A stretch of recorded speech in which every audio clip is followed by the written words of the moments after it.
Bonjour, je me présente, mon nom c'est Jean-Michel Cadjo et je fais une vidéo sur un essai de Peter Singer intitulé Why Pay More, tiré du livre Ethics in the Real World. Dans cet essai, Peter Singer nous parle du ministre des Affaires étrangères polonais Radosław Sikorski qui est allé assister à un débat en Ukraine où les hommes politiques ukrainiens ont ri de lui parce qu'il avait porté une montre japonaise Quartz qui n'a pas beaucoup de valeur comparée à ses confrères qui eux sont reconnus pour porter des montres de luxe qui coûtent très cher. La presse ukrainienne même avait commenté sur le sujet où elle critiquait le ministre pour avoir porté une montre qui faisait de lui un homme modeste.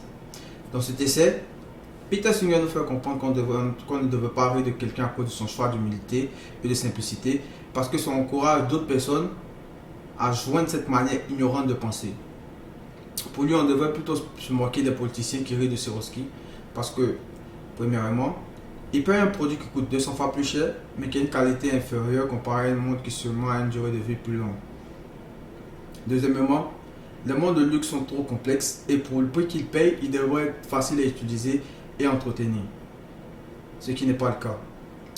Prenons l'exemple d'un Patek Philippe ou d'un Audemars qui sont des montres automatiques qui se dérèglent à chaque fois que l'on les enlève. Il faut donc régler le temps presque tout le temps. Troisièmement, la montre qui ne coûte pas cher comprend plus d'options que la montre de luxe. En effet, la montre japonaise en quartz comprend une alarme qui est utile et même des options chrono dont les montres de luxe ne disposent pas. Quatrièmement, porter une montre qui coûte 200 fois plus cher ne fait pas un meilleur job à lui le temps. Dans le fond, les deux font le même job. Pour résumer, pour Peter Singer, c'est une mauvaise affaire d'opter pour des montres de luxe qui coûtent cher au détriment de montres qui ne sont pas chères parce que les montres qui ne sont pas chères sont meilleures en général pour le prix. Pour approfondir le sujet,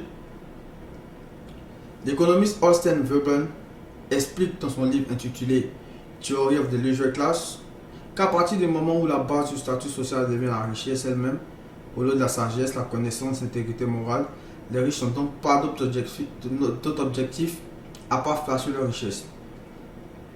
Par la suite, Peter Singer nous interpelle sur le fait que porter une montre chère pour montrer qu'on a atteint un rang social élevé est juste stupide, et particulièrement pour quelqu'un en politique qui est payé avec de l'argent du contribuable dans un pays où la majorité de la population est pauvre.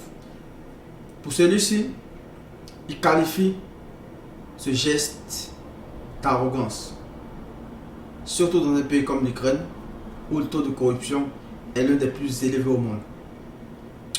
Pour terminer, Peter Singer nous enseigne sur le fait que ceux qui dépensent beaucoup d'argent dans ce genre de monde de luxe ou affaires de luxe sont surtout égoïstes, parce que la somme qu'ils dépensent dans les bijoux pourrait contribuer à rendre certaines vies meilleures, comme celle des personnes qui meurent de diarrhée, par exemple. Je vous remercie de m'avoir écouté.